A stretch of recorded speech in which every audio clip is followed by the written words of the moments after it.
ವಿವೇಕಾನಂದ ಸೂರಯೇ ಸಚ್ಚಿತ್ಸುಖ ಸ್ವರೂಪಾಯ ಸ್ವಾಮಿನಿ ತಾಪಹಾರಿಣಿ. ವೇದಿಕೆ ಮೇಲಿರ್ತಕ್ಕಂಥ ಎಲ್ಲ ಪೂಜ್ಯರಿಗೆ, ವೇದಿಕೆ ಮುಂಭಾಗದಲ್ಲಿರ್ತಕ್ಕಂಥ ಎಲ್ಲ ಯತಿಶ್ರೇಷ್ಠರಿಗೆ, ಇಂದಿನ ಉಪನ್ಯಾಸಕರಿಗೆ, ಸಭೆಯಲ್ಲಿರ್ತಕ್ಕಂಥ ಎಲ್ಲ ಭಕ್ತ ಬಂಧುಗಳಿಗೆ ಮೊದಲನೇ ದಿವಸದ ಈ ಕಾರ್ಯಕ್ರಮದ ಸಂಜೆಯ ಶುಭಾಶಯಗಳು. ಆತ್ಮೀಯ ಬಂಧುಗಳೇ, ವಿಷಯ ಜೀವಸೇವೆ, ಶಿವಸೇವೆ.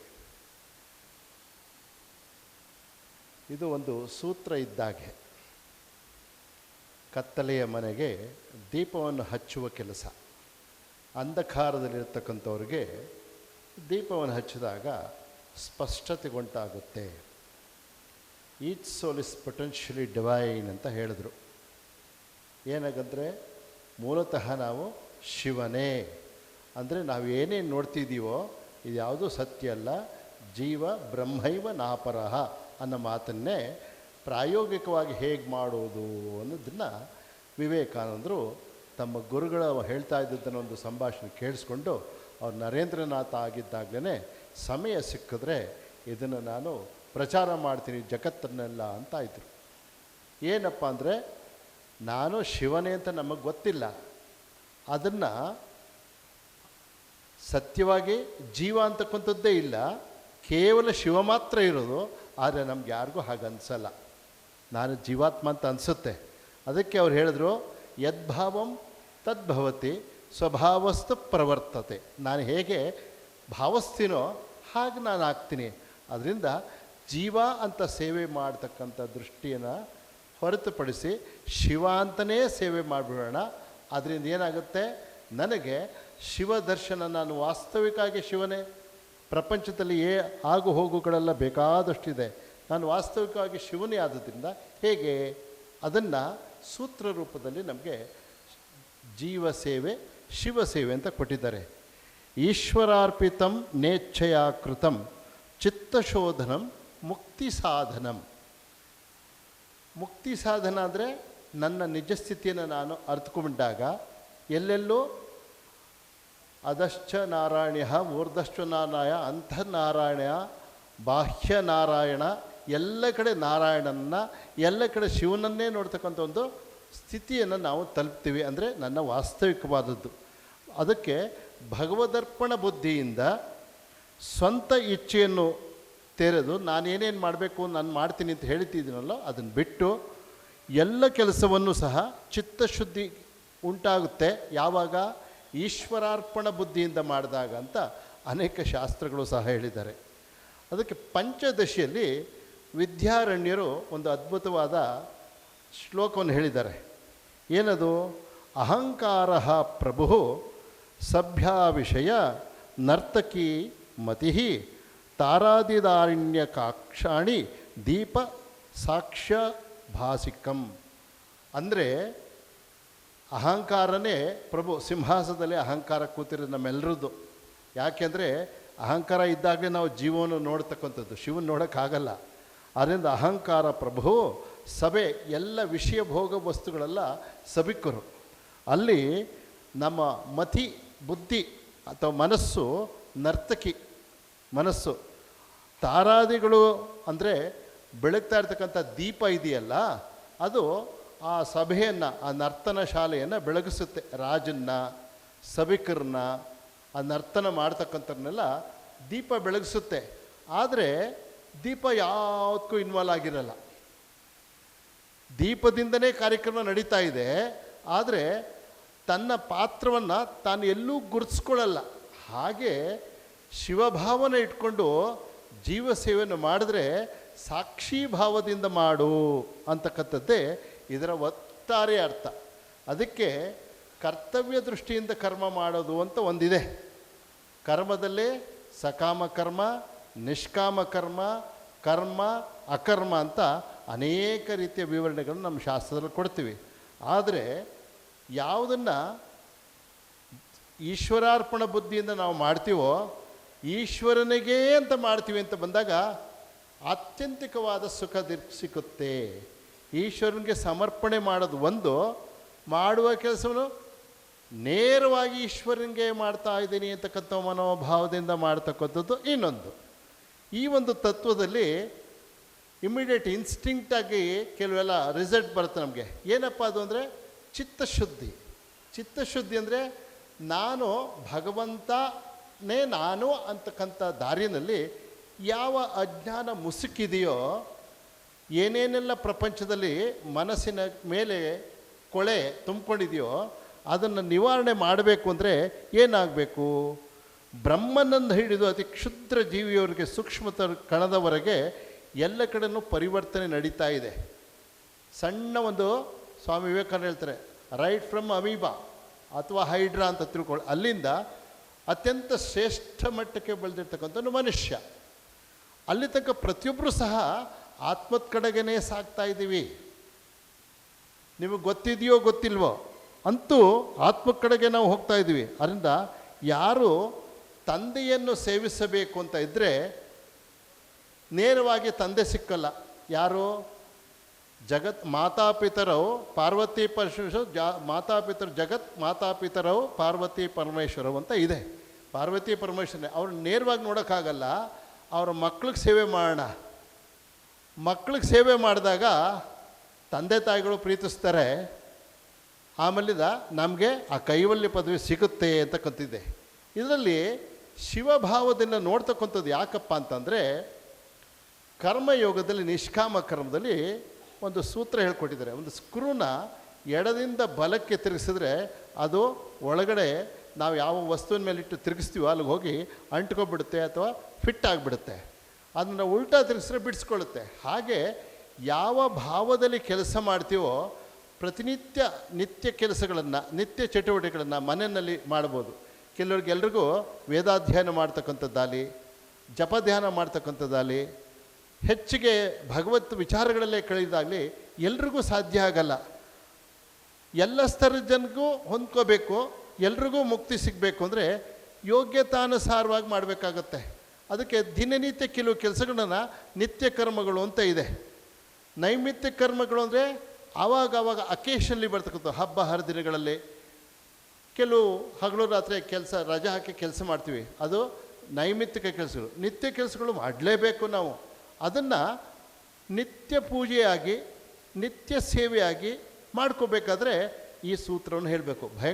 ಕೇಳಲಿಕ್ಕೆ ಸುಲಭ, ಆದರೆ ನಮ್ಮ ಅಜ್ಞಾನಕ್ಕೆ ದೊಡ್ಡ ಹೊಡೆತವನ್ನು ಕೊಡುತ್ತೆ. ಯಾಕೆ ಅಂದರೆ ನಾನು ಮಾಡಿದೆ ಅಂತ ಸಾಕ್ಷಿಭಾವ ಇಲ್ಲದೆ ಮಾಡಿದಾಗ ನಾವು ಸಿಕ್ಕಾಕೊಂಡ್ಬಿಡ್ತೀವಿ. ಯಾಕೆ ಅಂದರೆ ಕರ್ಮಕ್ಷೇತ್ರದಲ್ಲಿ ಎಷ್ಟು ಚಿತ್ತಶುದ್ಧಿ ಆಗುತ್ತೋ ಹಾಗೆಯೇ ಒಂದು ತೊಂದರೆಯೂ ಸಹ ಇದೆ. ಏನಂದರೆ ನಾನು ಮಾಡಿದೆ ಅನ್ನೋ ಭಾವ ಬೆಳೆದ್ಬಿಡುತ್ತೆ, ನನ್ನಿಂದ ಆಯಿತು ಅಂತಕ್ಕಂಥ ಭಾವ ಬೆಳ್ಕೊಂಡ್ಬಿಡುತ್ತೆ. ಎಷ್ಟೇ ಕೇರ್ಫುಲ್ಲಾಗಿದ್ದರೂ ಸಹ ಇದು ಸೂಟ್ ಹೌಸ್ ಇದ್ದ ಹಾಗೆ. ಸೂಟ್ ಹೌಸ್ ಅಂದರೆ ಮಸಿ ಕೋಣೆ. ಮಸಿ ಕೋಣೆಯಲ್ಲಿ ಎಷ್ಟೇ ಕೇರ್ಫುಲ್ಲಾಗಿದ್ದರೂ ಸಹ ಎಲ್ಲೋ ಸ್ವಲ್ಪ ಮಸಿ ಕೈಗೋ ಕಾಲ್ಗೋ ಬಟ್ಟೆಗೋ ಆಗಿಬಿಡುತ್ತೆ. ಹಾಗೆ ಕೆಲಸ ಮಾಡ್ತಾ ಮಾಡ್ತಾ ಮಾಡ್ತಾ ನಮಗೆ ಕೊನೆಗೆ ಒಂದು ಕಡೆ ಸ್ವಲ್ಪ ಅಹಂಕಾರ ಬೆಳೆಯುತ್ತೆ. ನನ್ನಿಂದ ಇದೆಲ್ಲ ನಿರ್ಮಾಣ ಆಯಿತು, ನಾನು ಬಹಳ ಚೆನ್ನಾಗಿ ಮಾಡ್ತೀನಿ, 4 ಜನ ಯಾರು ಹೇಳಿದ್ರೆ ಸಾಕು, ಏನು ಅದ್ಭುತವಾಗಿ ನಿಮ್ಮಿಂದನೇ ಈ ಕೆಲಸ ಆಯಿತು ಅಂದರೆ ತೋರಿಸ್ಕೊಳ್ದೇವ್ರು ಒಳಗೆ ಸ್ವಲ್ಪ ಸಂತೋಷ ಪಡ್ತೀವಿ ನಾವು. ಹೌದು, ನನ್ನಿಂದನೇ ಆಗಿದೆ, ನಾನು ಸ್ವಲ್ಪ ಪರವಾಗಿಲ್ಲ ಅಂತ ಅನಿಸುತ್ತೆ ಮನಸ್ಸಲ್ಲಿ. ಇದು ಅತ್ಯಂತ ಸಹಜ. ಇದು ಅನ್ನಿಸ್ಬಾರ್ದು ಅಂದರೆ ಶ್ರೀರಾಮಕೃಷ್ಣ ಹೇಳಿದ್ದಾರೆ, ಹಲಸಿನ ಹಣ್ಣನ್ನು ಬಿಡಿಸ್ಬೇಕು ಅಂತಂದರೆ ಆ ಭಕ್ತಿಯ ತೈಲವನ್ನು ಕೈಗೆ ಹಾಕೋ, ಆಗ ಅಂಟಲ್ಲ ಅಂತ. ಯಾಕಂದರೆ ನಿತ್ಯ ಕರ್ಮಗಳು ಮಾಡಬೇಕಾದ್ರೆ ಪ್ರತಿ ದಿವಸ ನಾವು ಇಲ್ಲೇ ಇರಬೇಕು. ಆಗ ಹಲಸಿನ ಹಣ್ಣು ಹೇಗೆ ಅಂಟಿದೆಯೋ ಹಾಗೆ ಪ್ರಪಂಚದಲ್ಲಿ ಎಲ್ಲಿ ಮಾಡ್ಲಿಕ್ಕೆ ಹೋದ್ರೂ ಅಂಟಿದ್ದರೆ ಸುಮ್ಮನೆ ಕೂತ್ಕೊಂಡ್ರೂ ಕೆಲಸನೇ. ಕೆಲಸ ಮಾಡೋದು ಅಂದರೆ ಹೊರಗಡೆ ಮಾಡೋದು ಅಂತ ಅಷ್ಟೇ ಅಲ್ಲ, ನಿಜವಾದ ಕೆಲಸ ನಡೆಯೋದು ಮನಸ್ಸಲ್ಲಿ. ನಾವು ಸುಮ್ಮನೆ ಕೂತಿದ್ರು ಕಂಪ್ಲೀಟ್ಲಿ ಮಾನಸಿಕವಾಗಿ ಎಂಗೇಜ್ ಆಗಿರ್ತೀವಿ. ಎಲ್ಲೇ ಕೂತಿರಲಿ, ಇಲ್ಲಿ ಕೂತ್ಕೊಂಡಿರಿ ನೀವು ಯಾರ್ಯಾರು ನಿದ್ದೆ ಮಾಡ್ತಿದ್ದೀರೋ ಅವ್ರಿಗೇನು ಕೆಲಸ ಇಲ್ಲ ಅಂತ ತಿಳ್ಕೊಬೇಡಿ, ಅವ್ರಿಗೂ ಏನಾರ ಕನಸು ಬೀಳ್ತಾ ಇರ್ಬೋದು.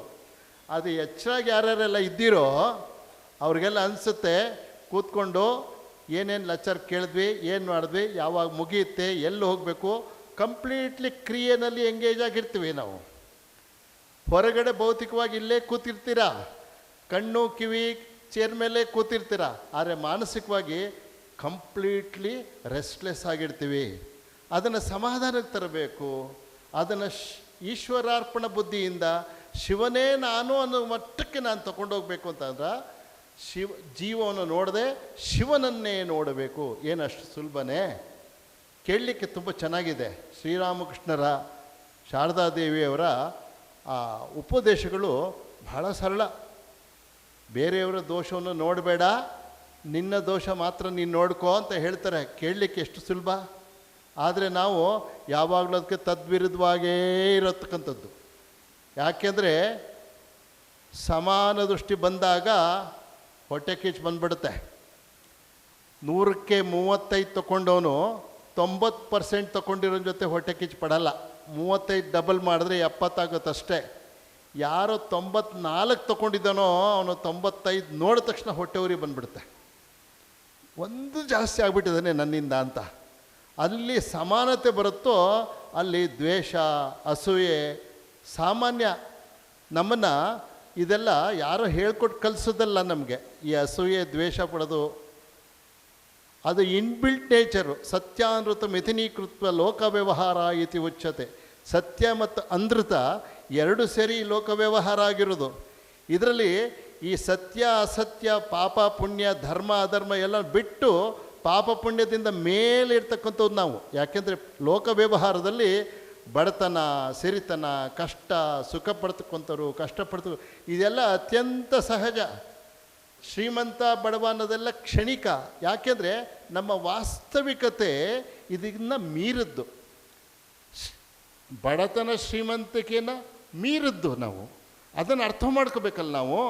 ನಮ್ಮಲ್ಲಿ ನನಗೇನೇನು ಹಿತ ಆಗೋದೋ ಅದೆಲ್ಲ ಸರಿ, ನನಗೆ ಅಹಿತವಾಗಿರ್ತಕ್ಕಂಥದ್ದು ತಪ್ಪು ಅನ್ನೋ ಭಾವನೆಯಲ್ಲೇ ದ್ವಂದ್ವ ಶುರು ಆಗಿಬಿಡುತ್ತೆ ನಮಗೆ. ಇಲ್ಲಿ ಭಗವಂತನ ಹುಡುಕಬೇಕು ಅಂತಂದರೆ ನಾವು ಯಾವುದೇ ಪರಿಸ್ಥಿತಿಯಲ್ಲಿರಲಿ, ಯಾವುದೇ ಸ್ತರದಲ್ಲಿ ನಮ್ಮ ಮನಸ್ಸಿರಲಿ, ನನಗೆ ಶಿವಭಾವವನ್ನೇ ಇಟ್ಕೊಂಡು ನಾರಾಯಣನನ್ನೇ ನೋಡಬೇಕು ಅಂತ ಮನಸ್ಸಲ್ಲಿ ಬರಬೇಕು ಅಂತಂದರೆ ಸಂಕಲ್ಪ ಬಹಳ ಮುಖ್ಯ. ಸಂಕಲ್ಪ ಮಾಡಬೇಕಾಗತ್ತೆ. ಅದಕ್ಕೆ ಸ್ವಾಮೀಜಿ ಹೇಳ್ತಾರೆ, ನಾನು ಪುನಃ ಪುನಃ ಜನ್ಮವೆತ್ತಲು ಸಿದ್ಧನಾಗಿರುವೆನು, ಸಾವಿರಾರು ಕಷ್ಟ ನಷ್ಟಗಳನ್ನು ಅನುಭವಿಸಲು ಸಿದ್ಧನಾಗಿರುವೆನು. ಇದರಿಂದ ಇರೋ ಒಬ್ಬನೇ ದೇವನನ್ನು, ನಾನು ನಂಬುವ ಒಬ್ಬನೇ ದೇವರನ್ನು ಎಲ್ಲ ಜೀವಿಗಳಲ್ಲಿ ಮೊತ್ತದಲ್ಲಿ ನೋಡುತ್ತೇನೆ. ಏನಂದರೆ ಎಷ್ಟು ಸಲ ಜಗತ್ತಿಗೆ ಬಂದರೂ ಸರಿ, ನಾನು ಯಾವ ದೇವರನ್ನು ನಂಬಿದ್ದೇನೋ ಅದನ್ನು ಎಲ್ಲ ಜೀವಿಗಳಲ್ಲೂ ನೋಡ್ತೇನೆ ಅಂತ. ಹೇಗಪ್ಪ ಅಂದರೆ ನಾವು ಎಲ್ಲ ಕಡೆ ನೋಡೋಕ್ಕೆ ಹೋದಾಗ ಸಹಿಸ್ಕೊಬಿಡ್ತೀವಿ. ಏನೋ ತಿನ್ನಬೇಕಾದ್ರೆ ನಿಮ್ಮ ನಾಲ್ಗೆನ ನೀವು ಕಚ್ಕೊಂಡ್ಬಿಡ್ತೀರಾ ಅಂತ ತಿಳ್ಕೊಳ್ಳಿ. ತಿನ್ನುವಾಗ ತುಂಬ ನೋವಾಗುತ್ತೆ, ರಕ್ತನೂ ಬರುತ್ತೆ. ಆದರೆ ನೀವು ಕಟ್ಟಿಂಗ್ ಪ್ಲೇಟ್ ತೊಗೊಂಡು ನೀವು ಹಲ್ಕಿ ತಾಕ್ತೀರಾ? ಯಾಕೆಂದರೆ ನೋವು ಪಟ್ಟಂಥ ನಾಲ್ಗೆನೂ ನಿಮ್ಮದು, ಕಚ್ಚಿದಂಥ ಹಲ್ಲು ನಿಮ್ಮದೇ. ಸೈಡ್ಸ್ಕೊಂಡು ಸುಮ್ಮನಾಗ್ತೀರಾ, ನೋವಾದರೂ ಸುಮ್ಮನಾಗ್ತೀರಾ. ಪಕ್ಕದವ್ರು ಯಾರೋ ಹೋಗುವಾಗ ಕೈ ತಗಲಿಸ್ಬಿಟ್ರೆ ಸಾಕು, ನಾನು ಯಾರು ಗೊತ್ತಿಲ್ಲೇನೋ ನೋಡ್ಕೊಂಡು ನಡಿ ಅಂತ ಕೋಪ ಮಾಡಿಬಿಡ್ತೀವಿ ನಾವು. ಯಾಕೆಂದರೆ ನಾನು ಬೇರೆ, ಅವನು ಬೇರೆ. ಇಲ್ಲಿ ನಾಲ್ಗೆನೂ ನಂದೆ, ಹಲ್ಲು ನಂದೆ, ಸುಮ್ಮನಿರ್ತೀವಿ. ಹೀಗೆ ಜಗತ್ತೆಲ್ಲವೂ ನಂದೇ ಅಂದರೆ ದೇಹದ ಅಂಗಾಂಗಗಳು ಒಂದಕ್ಕೊಂದು ಘರ್ಷಣೆ ನಡೆದು ನೋವಾದರೆ ಸಹಿಸ್ಕೊಳ್ತೀವಿ. ಬೇರೆಯವರು ಸ್ವಲ್ಪ ಮುಟ್ಟಿದ್ರೆ ಕೋಪ ಬಂದುಬಿಡುತ್ತೆ. ಯಾಕೆಂದರೆ ಅವರು ನಾನು ಒಂದೇ ಅಂತ ತಿಳ್ಕೊಳ್ಳೋಷ್ಟು ಮಟ್ಟಕ್ಕೆ ನಾವು ಬೆಳೆದಿಲ್ಲ. ಅದು ಹೆಸರು, ಕೀರ್ತಿ, ಪೊಸಿಷನ್ ಬಂದರೆ ಸುತರಾಮ್ ಬರೋದೇ ಇಲ್ಲ. ಅಲ್ಲೂ ಸಹ ಬೇಕು ಅಂದರೆ ಗ್ರೇಟೆಸ್ಟ್ ಎಕ್ಸಾಂಪಲ್ಲು ವಿವೇಕಾನಂದರು. ಅವರು ಜಗತ್ತಿನೆಲ್ಲ ತಿರುಗಾಡಿ ದೊಡ್ಡ ಮಠವನ್ನು ಮಾಡಿ ಆ ಮಠಕ್ಕೆ ಸಂಸ್ಥಾಪನೆ ಮಾಡಿ ಅವರ ಅಧ್ಯಕ್ಷರೇ ಆಗಲಿಲ್ಲ. ತನ್ನಂತನ್ನೆಲ್ಲ ಬರೆದುಕೊಟ್ಬಿಟ್ಟು ಅವರು ಸ್ವತಂತ್ರವಾಗಿ ಬದುಕಿದ್ರು. ಯಾರು ಏನು ಮಾಡಿದ್ರು ನಾನು ಅದನ್ನು ಮಾಡಿಕೊಡ್ತೀನಿ, ನನ್ನ ಕೈಲಿ ಅದು ಸೇವೆ ಮಾಡ್ತೀನಿ ಅಂತಕ್ಕಂಥದ್ದು. ಅಂದರೆ ನಾನು ಯಾವಾಗಲೂ ಕೊಡ್ಲಿಕ್ಕೆ ರೆಡಿ. ಸ್ವಾಮಿ ರಂಗನಾಥ ಅಂತ ಸ್ವಾಮಿಗಳು ಹೇಳ್ತಾಯಿದ್ರು, whenever you leave open your eyes, you see somebody, should ask them how can I help you, what can I do for you ಅಂತ. ಅವ್ರು ಹೇಳ್ತಿದ್ರು, ನಾವು ಯಾರನ್ನಾರ ನೋಡಿದ ತಕ್ಷಣ ನಾನು ನಿಮ್ಗೆ ಹೇಗೆ ಸಹಾಯ ಮಾಡಲಿ, ಯಾವ ರೀತಿ ನಿಮಗೆ ಸೇವೆ ಮಾಡಲಿ ಅಂತ ಕೇಳಬೇಕು. ಈ ಭಾವನೆ ಬೆಳೆಸ್ಕೋಬೇಕಾದ್ರೆ ಎಷ್ಟು ಕಷ್ಟ. ನಾವು ನೋಡಿದಾಗ ಇವರಿಂದ ನನಗೇನು ಅನುಕೂಲ ಆಗುತ್ತೆ, ಇವ್ರ ಜೊತೆ ಎಷ್ಟು ಮಾತಾಡಲಿ, ಇವರಿಂದ ಏನಾದ್ರು ಉಪಯೋಗ ಇದೆಯಾ, ಆಗ್ತಾನೆ ಮಾತಾಡೋಣ, ಏನೂ ಪ್ರಯೋಜನ ಇಲ್ಲ, ಇವ್ರು ನನಗೆ ಅಂಟ್ಕೊಳ್ಳೋದಾದರೆ ನಾನು ಇವ್ರಿಗೆ ಯಾಕೆ ಸಮಯ ಕೊಡಲಿ ಅಂತ ಕಳಿಸೋಣ ಅಂತ ಯೋಚನೆ ಮಾಡ್ತೀವಿ.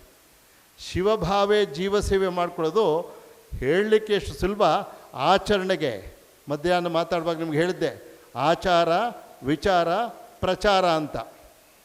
ಆಚಾರ ಮಾಡ್ತಕ್ಕಂಥದ್ದು ಬಹಳ ಕಷ್ಟ. ಆಚರಣೆ ಮಾಡಿದ್ಮೇಲೆ ಪ್ರಚಾರ ಮಾಡೋಕ್ಕಿಂತ ಮೊದಲು ವಿಚಾರ ಮಾಡು ಅಂತ ಹೇಳಿದ್ದಾರೆ. ಯಾಕಂದರೆ ನಾವೇನು ಆಚಾರ ಮಾಡ್ಕೊಂಡು ಕಂಡಿಟ್ಕೊಂಡಿದ್ದೀವೋ ಅದನ್ನು ನೇರವಾಗಿ ಪ್ರಚಾರ ಮಾಡೋಕ್ಕೆ ಹೋದರೆ ವಿಚಾರವಿಲ್ಲದೆ ಕಷ್ಟಕ್ಕೆ ಸಿಕ್ಕಾಕ್ಕೊಳ್ತೀವಿ. ವಿವೇಕಾನಂದರು ಎಷ್ಟು ಸರಳವಾಗಿ, ಎಷ್ಟು ಸುಲಭವಾಗಿ each soul is potentially divine ಅಂತಕ್ಕಂಥದ್ದನ್ನು, ಮಾಮನುಸ್ಮರ ಯುದ್ಧ ಚ ಅನ್ನೋದನ್ನು, ಜೀವ ಬ್ರಹ್ಮೈವ ನಾಪರಹ ಅಂತಕ್ಕಂಥ ಎಲ್ಲ ಒಂದೇ ಅರ್ಥ ಬರ್ತಕ್ಕಂಥದ್ದು. ಶಿವಭಾವೇ ಜೀವಸೇವ ಎಲ್ಲವನ್ನೂ ಕೂತ್ಕೊಂಡು ಯೋಚನೆ ಮಾಡಿದ್ರೆ ಪ್ರತಿಯೊಂದು ಒಂದೇ ಒಂದು ಅರ್ಥ. ನನ್ನಲ್ಲಿರ್ತಕ್ಕಂಥ ಶಿವನನ್ನು ನಾನು ನೋಡ್ಕೋಬೇಕು ಅಂದರೆ ನನ್ನ ಹೆಗಲ ಮೇಲೆ ನಾನು ಕೂತ್ಕೊಳ್ಳೋಕ್ಕಾಗಲ್ಲ. ನಾವು ನಮ್ಮ ಹೆಗಲ ಮೇಲೆ ಕೂತ್ಕೊಳ್ಳಿಕ್ಕೆ ಸಾಧ್ಯನಾ? ಆಗಲ್ಲ. ಯಾಕಂದರೆ ಈ ದೇಹದ ರಚನೆಯೇ ಆಗಿದೆ. ಅದಕ್ಕೆ ಒಳಗಡೆ ನೋಡೋ ಬುದ್ಧಿನೂ ಇಲ್ಲ ನಮ್ಮದು, ಹೊರಗಡೆ ನೋಡೋದಿದೆ. ಪರಾಂಚಿಕಾನಿ ವೆತೃಣತ್ ನ ಸ್ವಯಂಭೂ ಪರಾಂಪುಷ್ಟಿನ ಅಂತರಾತ್ಮ ಕಠೋಪನಿಷತ್ತಲ್ಲಿ ಹೇಳುತ್ತೆ.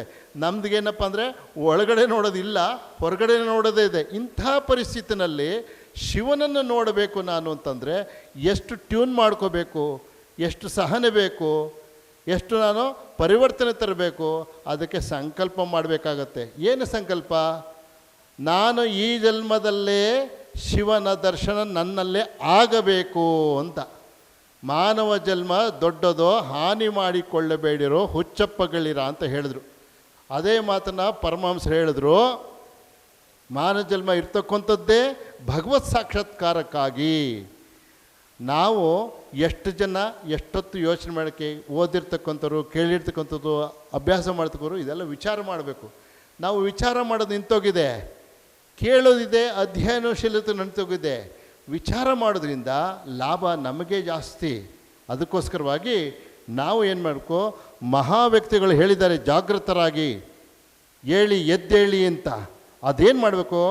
ಮತ್ತೊಮ್ಮೆ ದಯೆ ತೋರೋದು ಅಂತಲ್ಲ, ಯಾರಿಗೂ ದಯೆ ತೋರೋದು ಬೇಕಾಗಿಲ್ಲ, ಸೇವೆ ಮಾಡಬೇಕು. ತ್ಯಾಗ ಮತ್ತು ಸೇವೆ ಇನ್ನೊಬ್ಬರಿಗೆ ದಯೆ ತೋರಿಸೋದಲ್ಲ. ಭಗವಂತ ಸೃಷ್ಟಿ ಮಾಡಿದ್ದಾನೆ, ಅದಕ್ಕೆ ನೀನ್ಯಾರು ದಯೆ ತೋರಿಸ್ಲಿಕ್ಕೆ? ನಿನಗೆ ಒಂದು ಸ್ವತಂತ್ರತೆ ಕೊಟ್ಟಿದ್ದಾನೆ ಭಗವಂತ. ಏನದು? ಸೇವೆ ಮಾಡ್ತಕ್ಕಂಥ ಸ್ವತಂತ್ರತೆ. ಸೇವೆ ಮಾಡೋದ್ರಲ್ಲಿ ಒಳ್ಳೆಯದು. ಆದರೆ ಯಾವ ದೃಷ್ಟಿಯಿಂದ ಸೇವೆ ಮಾಡ್ತೀಯಾ? ಶಿವ ಅನ್ನೋ ದೃಷ್ಟಿಯಿಂದ ಸೇವೆ ಮಾಡಿದ್ರೆ ಅಹಂಕಾರ ಬರೋದಿಲ್ಲ.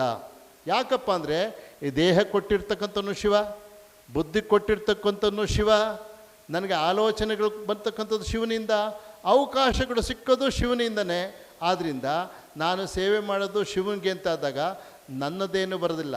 ಅದಕ್ಕೆ ಜಗತ್ತು ನಮ್ಮ ಕೀರ್ತನ ಸಂಘ ಹಾಡಿದೆ, ಸಕಲಿ ತೊಮಾರಿಚ್ಚ, ಎಲ್ಲವೂ ನೀನೇ ಮಾಡ್ತಿದೀಯ ಭಗವಂತ. ಮನುಷ್ಯ ತಿಳ್ಕೊತಾನೆ ಅಮೀಕೋರಿ, ನಾನು ಮಾಡ್ತಾ ಇದ್ದೀನಿ ಅಂತ. ಭಗವಂತನೇ ಎಲ್ಲವನ್ನೂ ಮಾಡಿಸಿದ್ರು ಸಹ ನಾನು ಮಾಡಿದೆ ಅನ್ನೋ ಭಾವ ಈ ಭೂಮಿ ಸ್ಪರ್ಶದಿಂದ ಬಂದ್ಬಿಡುತ್ತೆ ನನಗೆ. ನನ್ನಿಂದನೇ ಈ ಮಹತ್ ಕಾರ್ಯಗಳೆಲ್ಲ ಆಗ್ಲಿಕ್ಕೆ ಸಾಧ್ಯ ಆಯಿತು ಅಂತ. ಅದಕ್ಕೆ ಶಿವಭಾವವನ್ನು ಆಳ್ಕೊಂಡಾಗ ನಮಗೆ ಹಾಗೆ ಮಾಡೋದಿಲ್ಲ. ನಿಸ್ವಾರ್ಥ ಅಂತ ನಾವು ಕರಿತೀವಿ. ಸ್ವಾಮಿ ವಿವೇಕಾನಂದರು ಹೇಳ್ತಾರೆ, we are all selfish genes ನಮಗಿರೋದು. ಅಂದರೆ ಹುಡ್ತಾನೆ ನಾವು ಕಾಂಬಿನೇಷನ್ದ ಬಂದಿರ್ತಕ್ಕಂಥವ್ರು. ಸ್ವಾರ್ಥ ಅಂತಕ್ಕಂಥದ್ದು ಒಳಗಡೆ ಇದೆ. ಅದಕ್ಕೆ ಅವ್ರು ಹೇಳ್ತಾರೆ, ಯಾರು ಎಷ್ಟೆಷ್ಟು ನಿಸ್ವಾರ್ಥಿಗಳೋ ಅಷ್ಟಷ್ಟು ಶಿವನಿಗೆ ಹತ್ತಿರ. ಯಾರು ಎಷ್ಟೆಷ್ಟು ನಿಸ್ವಾರ್ಥಿಗಳೋ ಅಷ್ಟಷ್ಟು ಶಿವನಿಗೆ ಹತ್ತಿರ. ಏನು ನಿಸ್ವಾರ್ಥಿ ಆಗಬೇಕು ಅಂದರೆ ನನ್ನ ಅಹಂಕಾರ, ಅಹಮ್ಮು ಕಡಿಮೆ ಆಗಬೇಕು. ಧರ್ಮ ತೀವ್ರ ಆತ್ಮತ್ಯಾಗದಿಂದ ಮಾತ್ರ ಬರ್ತಕ್ಕಂಥದ್ದು. ಧರ್ಮ ಅಂದ್ರೇನು?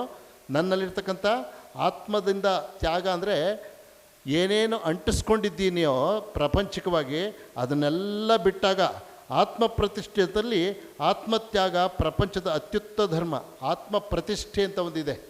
ಅಂದರೆ ನನ್ನನ್ನು ಭೌತಿಕ ಪ್ರಪಂಚದೊಳಗೆ ಗುರುತಿಸ್ಕೊಳ್ಳೋದು ಆತ್ಮ ಪ್ರತಿಷ್ಠೆ. ನಾನು ಇದು ಅಂತ ನನ್ನನ್ನು ಗುರುತಿಸ್ಕೊಳ್ತಕ್ಕಂಥದ್ದು. ಅದಕ್ಕೆ ಆತ್ಮ ಪ್ರತಿಷ್ಠೆ ಅಂತ ನಾವು ಕರಿತೀವಿ. ಆದರೆ ಆತ್ಮತ್ಯಾಗ ಅತ್ಯಂತ ಅಂದರೆ ನನ್ನ ಗುರುತಿಸಿಕೊಳ್ಳೋದನ್ನು ಬಿಟ್ಟು ಪ್ರತಿಯೊಂದು ಕಡೆಯೂ ಶಿವನನ್ನೇ ನೋಡ್ತಕ್ಕಂಥದ್ದು, ಅಥವಾ ನಾರಾಯಣನೇ ನೋಡ್ತಕ್ಕಂಥದ್ದು, ಅಥವಾ ಆತ್ಮ ಭಗವಂತನನ್ನು ನೋಡ್ತಕ್ಕಂಥದ್ದೇ ಆದರೆ ಅದು ಆತ್ಮಧರ್ಮವಾಗ್ತದೆ. ಆದ್ದರಿಂದ ದಯೆ ನಾವು ತೋರಿಸ್ಲಿಕ್ಕಾಗಲ್ಲ. ನಮಗೆ ಒಂದು ಸ್ವತಂತ್ರತೆಯನ್ನು ಕೊಟ್ಟಿದ್ದಾನೆ ಭಗವಂತ. ಏನಪ್ಪ ಅಂದರೆ ಅದು ಸೇವೆ ಮಾಡ್ಬೋದು. ಮಾನವ ಕೋಟಿಯನ್ನು ಸೇವಿಸುವುದೊಂದು ಮಹಾಭಾಗ್ಯ. ಇದೇ ದೇವರ ಪೂಜೆ. ಪ್ರತಿಯೊಂದು ಜೀವಿಯಲ್ಲಿಯೂ ದೇವರಿರುವನು, ಮಾನವನ ಆತ್ಮನೇ ಅವನಾಗಿರುವನು. ಯಾಕೆಂದರೆ ಪ್ರಪಂಚದಲ್ಲಿ ಎಷ್ಟೆಲ್ಲ ಜೀವಕೋಟಿಗಳಿದೆ. ಮನುಷ್ಯನ ಬಿಟ್ಟು ಪ್ರತಿಯೊಂದು ಪ್ರಕೃತಿಯ ತಕ್ಕಂತೆ ನಡ್ಕೊಂಡು ಹೋಗುತ್ತೆ. ಆದರೆ ಮನುಷ್ಯ ಮಾತ್ರ ಪ್ರಕೃತಿನೇ ಮೆಟ್ಟಿ ನಿಲ್ತಕ್ಕಂಥದ್ದನ್ನು ಅಭ್ಯಾಸ ಮಾಡಿ ಆವಿಷ್ಕಾರ ಮಾಡಿದ್ದಾನೆ. ತನ್ನ ದೇಹದಲ್ಲೇ ಭಗವಂತನಿದ್ದಾನೆ, ಅಂತರಾತ್ಮ ಅಂತರ್ಯಾಮಿ ಭಗವಂತ ಅಂತ ತಿಳ್ಕೊಳ್ಳೋ ಮಟ್ಟಕ್ಕೂ ಮನುಷ್ಯ ಹೋಗಿದ್ದಾನೆ. ಅಷ್ಟು ಬುದ್ಧಿವಂತಿಕೆ ಇದೆ ಇವನಿಗೆ. ಹಾಗೆ ಮೂರ್ಖತ್ವನೂ ಇರುತ್ತೆ ನಮಗೆ, ಅಹಂಕಾರದ ಪರಮಾವಧಿ. ಅದಕ್ಕೇನಾಗುತ್ತೆ, ನನಗೆ ಅಹಂಕಾರದಿಂದ ಕೋರ್ಟು ಕಚೇರಿ ಪೊಲೀಸ್ ಸ್ಟೇಷನು ಜೈಲು ಅದು ಇದೆ. ಸಾತ್ವಿಕ ಮನೋಭಾವದಿಂದ ಪೂಜೆ ಪುನಸ್ಕಾರ ಮಾಡಿಕೊಂಡು ದೇವಸ್ಥಾನ ಮೆಡಿಟೇಷನು ಆತ್ಮದರ್ಶನ ಅಂತಲೂ ಇದೆ. ಎಲ್ಲವಕ್ಕೂ ಸ್ವತಂತ್ರತೆ ಉಂಟು. ನಾನು ಅಜ್ಞಾನದಲ್ಲಿ ರೂಲ್ಸು ರೆಗ್ಯುಲೇಷನ್ ಸಿಕ್ಕಾಕೊಂಡು ಹೋಗಬೇಕಾ, ಅಥವಾ ಕಳೆದು ಹೋಗಿರ್ತಕ್ಕಂಥ ನನ್ನನ್ನು ಹುಡುಕಾಟ ಮಾಡೋದು ಎಲ್ಲಿ ಅಂದರೆ ಶಿವನ ಕ್ಷೇತ್ರದಲ್ಲಿ ಹುಡುಕಾಟ ಮಾಡ್ಬೋದೆ. ನೀನು ಉಪಕಾರ ಮಾಡುವ ಮನುಷ್ಯರಿಗೆ ಕೃತಜ್ಞರಾಗಿ ಅವರನ್ನು ದೇವರೆಂದು ಭಾವಿಸಿ ನಿಮ್ಮ ಸಹೋದರರಿಗೆ ಉಪಕಾರ ಮಾಡುವುದರ ಮೂಲಕ ಭಗವಂತನನ್ನು ಪೂಜಿಸಲು ನಿಮಗೆ ಸಿಕ್ಕಿರೋ ಅವಕಾಶ ಇದೊಂದು ಪುಣ್ಯವಲ್ಲವೇ? ನೋಡಿ, ಅನೇಕ ಅವಕಾಶಗಳು ನಮ್ಗೆ ಬರ್ತದೆ. ಆವಾಗ ಎಷ್ಟು ಮಟ್ಟಕ್ಕೆ ಸದುಪಯೋಗಗಳನ್ನು ಪಡಿಸ್ಕೊಳ್ತೀವಿ ಅವಕಾಶಗಳು ಬಂದರೆ. ಈ ಪ್ರಪಂಚ ಒಂದು ಅಮೋಘವಾದ ನೈತಿಕ ಗರಡಿ ಮನೆ. ಸ್ವಾಮಿ ವಿವೇಕಾನಂದರು ಹೇಳ್ತಕ್ಕಂಥ ಮಾತು, ಈ ಪ್ರಪಂಚ ಒಂದು ಅಮೋಘವಾದ ನೈತಿಕ ಗರಡಿ ಮನೆ. ಧರ್ಮದಲ್ಲಿ ಹೆಚ್ಚಾಗಿ ಆಗುವುದಕ್ಕೆ ನಾವೆಲ್ಲ ಇಲ್ಲಿ ಶಿಕ್ಷಣವನ್ನು ಪಡೆಯಬೇಕಾಗಿದೆ. ಗಟ್ಟಿಗರಾಗಿ ಶಿಕ್ಷಣ ಪಡಿಬೇಕು. ಯಾವುದೇ ಒಂದು ವ್ಯಾಯಾಮ ಶಾಲೆಗೆ ಹೋದರೆ ಅಲ್ಲಿ ಬುಲ್ವರ್ಕರು, ಡಂಬಲ್ಸು, ಅನೇಕ ವ್ಯಾಯಾಮ ಉಪಕರಣಗಳನ್ನ ಉಪಯೋಗಿಸ್ತೀವಿ. ಆ ಉಪಕರಣಗಳಿಗೇನೂ ಲಾಭ ಆಗಲ್ಲ. ಅದನ್ನು ಉಪಯೋಗಿಸೋದ್ರಿಂದ ನಾವು ದಷ್ಟಪುಷ್ಟರಾಗ್ತೀವಿ. ಹಾಗೆ ನಾವು ಯಾರನ್ನು ಸೇವೆ ಮಾಡ್ತೀವೋ ಮಾಡೋದ್ರಿಂದ ನಾವು ದೊಡ್ಡ ಮನುಷ್ಯರಾಗಲ್ಲ. ಸೇವೆ ಮಾಡಿಸ್ಕೊಳ್ತಕ್ಕಂಥವನು ಅವಕಾಶ ಕೊಟ್ಟಿದ್ದಾನಲ್ಲ, ಅವನಿಗೆ ಕೃತಜ್ಞನಾಗು ನೀನು. ವಿವೇಕಾನಂದರು ಹೇಳೋ ಮಾತಿನಲ್ಲಿ, ಯಾರು ನಿನ್ನ ಸೇವೆಯನ್ನು ಸ್ವೀಕರಿಸಿದ್ರೋ ಅವನಿಗೆ ಕೃತಜ್ಞನಾಗಿರೋ. ಸ್ವೀಕರಿಸಿದ್ನಲ್ಲ, ನಾನೇನೋ ಕೊಡ್ಲಿಕ್ಕೆ ಹೋದಾಗ ಅವನ ಸೇವೆ ಸ್ವೀಕಾರ ಮಾಡಲಿಲ್ಲ ಅಂದರೆ, ಸ್ವೀಕಾರ ಮಾಡುವ ಅವಕಾಶ ಅವನು ಕೊಟ್ಟ, ನನ್ನ ಸೇವೆಗೆ ಒಂದು ಪುರಸ್ಕಾರವನ್ನು ಕೊಟ್ಟಾಗಾಯಿತು. ಆದ್ದರಿಂದ ಕೊಡುವವನಿಗಿಂತ ಸ್ವೀಕರಿಸುವವನೇ ದೊಡ್ಡವ. ಈ ಮಟ್ಟಕ್ಕೆ ನನ್ನ ಮನಸ್ಸನ್ನು ತಗೊಂಡು ಹೋಗಬೇಕು, ನಾನು ಮಾಡಬೇಕು ಅಂದರೆ ನನ್ನ ಮನಸ್ಸನ್ನು ಎಷ್ಟರ ಮಟ್ಟಿಗೆ ನಾನು ಬೆಳೆಸ್ಕೊಂಡು ಹೋಗಬೇಕು. ಇದರಿಂದ ಯಾವ ಮಟ್ಟದಲ್ಲಿ ನಾವು ಪ್ರಪಂಚಕ್ಕೆ ಯಾರು ಬೆಳಕನ್ನು ಕೊಡುವರು? ತ್ಯಾಗ ಹಿಂದೆ ನಿಯಮವಾಗಿತ್ತು, ಮುಂದೆ ಅದೇ ನಿಯಮವಾಗುವುದು. ಬಹುಜನರ ಹಿತಕ್ಕೆ, ಬಹುಜನರ ಸುಖಕ್ಕೆ ಪ್ರಪಂಚದ ಶ್ರೇಷ್ಠತಮ ವ್ಯಕ್ತಿಗಳು, ಅದ್ಭುತ ವೀರರು ತಮ್ಮ ಬಾಳನ್ನು ಸಮರ್ಪಿಸಬೇಕು. ಎಂದಿಗೂ ಬತ್ತದ ರಾಷ್ಟ್ರೀಯ ಪ್ರೇಮ ಮತ್ತು ವಿಶ್ವ ಕಾರುಣ್ಯದಿಂದ ತುಂಬಿ ತುಳುಕಾಡುವ ನೂರಾರು ಬುದ್ಧರು ಅವಶ್ಯಕವಾಗಿದ್ದಾರೆ. ಒಬ್ಬ ಬುದ್ಧ ಸಾಕಾಗಲ್ಲ, ಇವಾಗ ನೂರಾರು ಬುದ್ಧರು ಬೇಕಾಗಿದ್ದಾರೆ. ಪ್ರಪಂಚದಲ್ಲಿ ಧರ್ಮಗಳು ನಡೆದಾಡುತ್ತವೆ. ಪ್ರಪಂಚಕ್ಕೆ ಬೇಕಾಗುವುದು ಘನತರ ನಡತೆ. ಯಾರ ಜೀವನ ನಿಸ್ವಾರ್ಥ ಪ್ರೀತಿಯಿಂದ ಬೆಳಗುತ್ತಿದೆಯೋ ಅಂತಹ ವ್ಯಕ್ತಿಗಳು ಜಗತ್ತಿಗೆ ಬೇಕಾಗಿದ್ದಾರೆ. ಅಂತಹವರು ಪ್ರೇಮದಿಂದ ಆಡಿದ ಪ್ರತಿಯೊಂದು ನುಡಿಯು ಸಿಡಿಲಂತೆ ಪರಿಣಾಮಕಾರಿಯಾಗುತ್ತದೆ. ಅಂದರೆ ಮನ್ ಮುಖ್ ಏಕ್ ಕರೋ ಅಂತ ಪರಮಹಂಸರು ಹೇಳ್ತಾರೆ. ನಮ್ಮ ಮಾತುಗಳು ಸಿಡಿಲ ಬಡಿದಂತಿರಬೇಕು. ಕೇಳಿದ ಮಾತುಗಳು ನಿಮ್ಮಲ್ಲಿ ಪರಿಣಾಮಯುತವಾಗಬೇಕು. ಅಂದರೆ ನಾನು ಚಿಂತನೆ ಮಾಡ್ತಕ್ಕಂಥದ್ದು, ನನ್ನ ಜೀವನದಲ್ಲಿ ನಡೀತಕ್ಕಂಥದ್ದು ಎರಡು ಒಂದಾದರೆ ನನ್ನ ಮಾತುಗಳು ಪರಿಣಾಮಕಾರಿಯಾಗುತ್ತೆ. ನನ್ನ ನಿತ್ಯ ಜೀವನ, ನನ್ನ ಒಳ ಜೀವನ, ನನ್ನ ಆಲೋಚನೆ ಶುದ್ಧ, ನನ್ನ ಜೀವನ ಶುದ್ಧ, ಚಿಂತನ ಲಹರಿ ಶುದ್ಧ. ಅದನ್ನು ಮಾತಾಡಿ ನಿಮಗೆ ಸೇರಿದ್ರೆ ಅದು ಸಿಡಿಲಂತೆ ತಟ್ಟುತ್ತೆ. ಅದಕ್ಕೆ ವಿವೇಕಾನಂದ ಅತ್ಯಂತ ಶ್ರೇಷ್ಠವಾದ ಉದಾಹರಣೆ. ಆದ್ದರಿಂದ ಶುದ್ಧವಾಗಿರುವುದು, ಪರರಿಗೆ ಹಿತವನ್ನು ಮಾಡುವುದು, ಇದೆಲ್ಲ ನಮ್ಮ ಪೂಜೆಯ ಸಾರ. ದರಿದ್ರರಲ್ಲಿ, ದುರ್ಬಲರಲ್ಲಿ, ದೀನರಲ್ಲಿ ಯಾರು ಶಿವನನ್ನು ನೋಡುವರೋ ಅವರೇ ನಿಜವಾಗಿ ಶಿವನನ್ನು ಆರಾಧಿಸುವರು. ಟ್ರೆಡಿಷನ್ ಆಗಿ ಸಾಂಪ್ರದಾಯಿಕವಾಗಿ ಬಂದವರಿಗೆ ಕಷ್ಟ ಆಗುತ್ತೆ ಕೇಳಿದಾಗ. ಯಾಕೆ ಅಂದರೆ ಪ್ರಾರಂಭದಲ್ಲಷ್ಟೇ ಅರ್ಥ ಮಾಡ್ಕೊಂಡು ವಿಚಾರ ಮಾಡಿದ್ರೆ ಕಷ್ಟ ಆಗೋಲ್ಲ. ಶಿವಲಿಂಗಕ್ಕೆ ನಾವು ಪೂಜೆ ಮಾಡಿದಾಗ, ಅರ್ಚನೆ ಮಾಡಿದಾಗ ನೀವು ತಣ್ಣೀರು ಹಾಕಿದ್ರ, ಬಿಸಿನೀರು ಹಾಕಿದ್ರ, ಅಲಂಕಾರ ಚೆನ್ನಾಗಿ ಮಾಡಿದ್ರೆ ಏನೂ ಕೇಳಲ್ಲ. ಮನೇಲಿ ವಯಸ್ಸಾಗಿರ್ತಕ್ಕಂಥವ್ರು ಸೇವೆ ಮಾಡೋಕ್ಕೆ ಹೋದಾಗ ಅವ್ರಿಗೇನು ಬೇಕೋ ಅದನ್ನು ನಾವು ಕೊಟ್ಟರೆ ಸೇವೆ ಆಗುತ್ತೆ. ನಮಗೇನು ಇಷ್ಟನೋ ಅದು ಮಾಡಿದ್ರೆ ಸೇವೆ ಆಗೋಲ್ಲ. ಅವರು ಬಿಸಿನೀರು ಕೊಡಪ್ಪ ಅಂತ ಕೇಳಿದ್ರು ವಯಸ್ಸಾಗಿರ್ತಕ್ಕಂಥವ್ರು ಮನೇಲಿ, ಬಿಸಿ ಮಾಡಿದೆ ತಣ್ಣಗಾಗಿದೆ ಕುಡೀರಿ ಪರವಾಗಿಲ್ಲ ಅಂದರೆ ಅದು ಸೇವೆ ಆಗುತ್ತೆ ಅನ್ನೋದು ಖಂಡಿತ ಆಗಲ್ಲ. ಅವ್ರಿಗೇನು ಬೇಕೋ ಅದನ್ನು ಕೊಡಬೇಕು ಅಂದರೆ ನನ್ನ ಅಹಂಕಾರವನ್ನು ಕಡಿಮೆ ಮಾಡಿ ಪರಿಶ್ರಮಿಸಬೇಕಾಗತ್ತೆ. ಆವಾಗ ಕೋಪ ಮಾಡ್ಕೊಳ್ಳದೆ, ಬೇಜಾರು ಮಾಡ್ಕೊಳ್ದೆ ಹೇಳಬೇಕಾಗತ್ತೆ. ನಮ್ಮ ಹಿರಿಯ ಸ್ವಾಮಿಗಳೊಬ್ಬರು ಹೇಳ್ತಿದ್ರು, ಹೆಚ್ಚು ಕೆಲಸವನ್ನು ಕಡಿಮೆ ಸಮಯದಲ್ಲಿ ಗುಣಗಾಡದೆ ಪ್ರೀತಿಯಿಂದ ಮಾಡಿದರೆ ಸೇವೆ ಆಗುತ್ತದೆ. ಇನ್ಯಾರೂ ಇಲ್ಲ, ಸ್ವಾಮಿ ಪುರುಷೋತ್ತಮರು ಹೇಳ್ತಾಯಿದ್ರಿ ಮಾತನ್ನು. ನಾವು ಬ್ರಹ್ಮಚಾರಿಗಳು ಸೇರಿಕೊಂಡಾಗ ಅವ್ರು ಹೇಳ್ತಾಯಿದ್ರು, ಹೆಚ್ಚು ಕೆಲಸವನ್ನು ಕಡಿಮೆ ಸಮಯದಲ್ಲಿ ಗುಣಗಾಡದೆ ಪ್ರೀತಿಯಿಂದ ಮಾಡಿದ್ರೆ ಸೇವೆ ಆಗುತ್ತೆ. ಅರ್ಥ ಆಗ್ತಾ ಇರಲಿಲ್ಲ ಅವಾಗ, ಚಿಕ್ಕವ್ರು ನಾವು. ವಿವೇಕಾನಂದರ ಅಧ್ಯಯನ ಮಾಡ್ತಾ ಮಾಡ್ತಾ ಅದರ ಸಾರವನ್ನೇ ಅವರು ಸ್ವಾಮೀಜಿ ವಿವೇಕಾನಂದರ ಚಿಂತನೆಯ ಸಾರವನ್ನು ಹೇಳಿದ್ದಾರೆ ಅಂತಕ್ಕಂಥದ್ದು. ಮೊದಲು ನಮ್ಮ ಹಿತವನ್ನು ಕುರಿತು ಆಲೋಚಿಸುವ ಸ್ವಾರ್ಥವೇ ಮಹಾಪಾಪ. ಮೊದಲು ನಮ್ಮ ಹಿತವನ್ನು ಕುರಿತು ಆಲೋಚಿಸುವುದೇ ಮಹಾಪಾಪ. ಯಾರು ಮೊದಲು ನಾನು ತಿನ್ನುತ್ತೇನೆ, ಇತರಿಗಿಂತ ಹೆಚ್ಚು ಹಣವನ್ನು ಗಳಿಸುತ್ತೇನೆ, ಎಲ್ಲವನ್ನು ನಾನು ಪಡೆಯುತ್ತೇನೆ, ಉಳಿದವರಿಗಿಂತ ಮೊದಲು ನಾನು ಸ್ವರ್ಗಕ್ಕೆ ಹೋಗುವೆನು, ಮುಕ್ತಿ ಪಡೆಯುವೆನೆಂದು ಆಲೋಚಿಸುವವನೇ ಪರಮ ಸ್ವಾರ್ಥಪರನು. ನಿಸ್ವಾರ್ಥವಾಗಿರ್ತಕ್ಕಂಥವ್ರು ನಾನು ಕೊನೆಗೆ ಉಣ್ಣುತ್ತೇನೆ, ನನಗೆ ಸ್ವರ್ಗಲೋಕಕ್ಕೆ ಹೋಗುವುದಕ್ಕೂ ಇಚ್ಛೆ ಇಲ್ಲ, ನಾನು ನರಕಕ್ಕೆ ಹೋಗುವುದರಿಂದ ನನ್ನ ಸಹೋದರರಿಗೆ ಸಹಾಯವಾಗುವುದೆಂದರೆ ನಾನು ಅದಕ್ಕೂ ಸಿದ್ಧನಾಗಿರುತ್ತೇನೆ ಅಂತ ಯಾರು ಆಲೋಚನೆ ಮಾಡ್ತಾರೋ ಅವನು ಶಿವನನ್ನು ನೋಡ್ತಾನೆ, ಶಿವಸ್ವರೂಪಿನ ಧ್ಯಾನ ಮಾಡ್ತಾನೆ, ಅವನಿಂದ ಮಹತ್ ಕಾರ್ಯಗಳು ಆಗಲಿಕ್ಕೆ ಸಾಧ್ಯವಾಗುತ್ತೆ. ಇವತ್ತು ಆ ಎಲ್ಲ ಜೀವ ಅಂತಕ್ಕಂಥದ್ದು ಏನು ಕೇಳ್ತೀವೋ ನಮ್ಮ ಶಾಸ್ತ್ರಗಳು ಉಪನಿಷತ್ತುಗಳಿದೆ, ಜೀವ ಅಂತಕ್ಕಂಥದ್ದು ಇಲ್ಲವೇ ಇಲ್ಲ, ಇರೋನೇ ಶಿವ. ಅದು ಥಿಯರಿಟಿಕ್ಕಾಗಿ ಗೊತ್ತು ನಮಗೆ, ಮನಸ್ಸಿಗೆ ಗೊತ್ತು, ಆದರೆ ಹೃದಯ ಅರ್ತಿಲ್ಲ. ಆಗಬೇಕು ಅಂದರೆ ಅಭ್ಯಾಸ ಮಾಡಬೇಕು, ಪ್ರಾರ್ಥನೆ ಮಾಡೋಣ. ಶ್ರೀರಾಮಕೃಷ್ಣರು ದಿವ್ಯತ್ರಯರು ಆ ಒಂದು ಸೌಭಾಗ್ಯವನ್ನು ನಮಗೆ ಪರಿಪಾಲಿಸಲಿ. ಶಾಂತಿಯಿಂದ ಸೌಮ್ಯದಿಂದ ನಮಗೂ ಸಹ ಎಲ್ಲ ಕಡೆ ಶಿವನನ್ನು ನೋಡ್ತಕ್ಕಂಥದ್ದು, ಎಲ್ಲ ಸೇವೆಯಲ್ಲೂ ಶಿವನನ್ನು ಅರ್ಪಣೆ ಮಾಡ್ತಕ್ಕಂಥ ಬುದ್ಧಿ ಬರಲಿ, ನೇರವಾಗಿ ಶಿವನಿಗೆ ಪೂಜಿಸ್ತಿದ್ವಿ ಅಂತ ಭಾವನೆ ಬರಲಿ ಅಂತ ಹೇಳ್ತಾ ಉಪನ್ಯಾಸಕ್ಕೆ ಮುಕ್ತಾಯ ಮಾಡುವ ಸಮಯ ಬಂದಿದೆ. ಶ್ರೀರಾಮಕೃಷ್ಣ ಅರ್ಪಣಮಸ್ತು.